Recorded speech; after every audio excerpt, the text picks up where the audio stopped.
On Sunday, October the 15th, 2017, the early federal parliamentary elections of Austria took place, and the 183 deputies of the Austrian Federal Parliament's lower house, National Council or Nationalrat, were elected.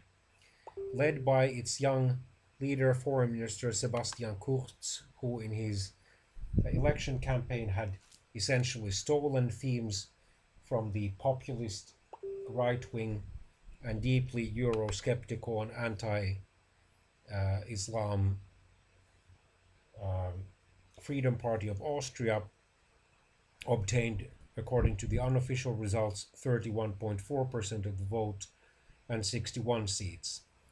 The Freedom Party came second with 27.4% of the vote and 53 seats.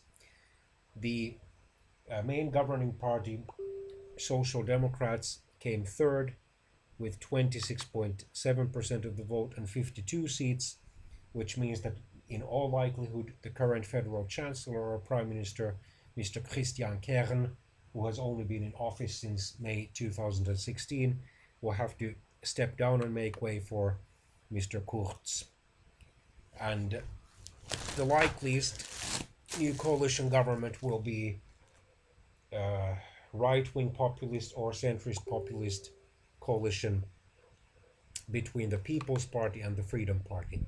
The People's Party, it should be noted, by its basic ideology, is a moderate, liberal, conservative, center-right, and Christian Democratic Party. But Mr. Kurz, in order to win the election, took it, at least on the level of rhetoric, somewhat further to the right.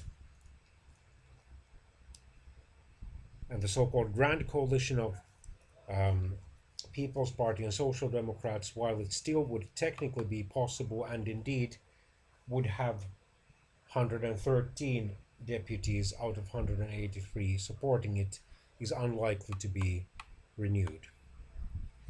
The Liberal NEOS Party received 9 seats with 5% of the vote.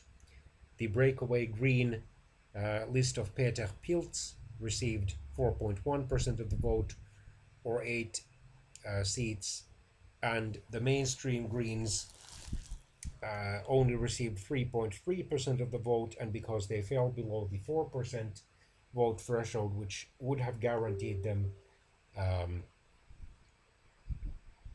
seats in the National Council, and they failed to win a single seat in any of the 43 electoral districts, they therefore lost all of their 24 original seats in Parliament.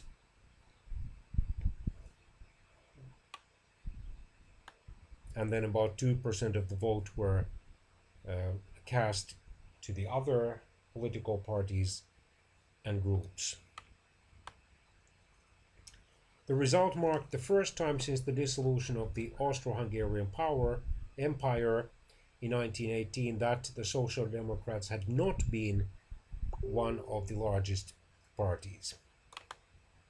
And because usually in Austria, according to the conventional application of the federal constitution, whoever is the leader of the strongest party in parliament or in the coalition becomes the federal chancellor. This means that probably either later this year or early next year, Mr.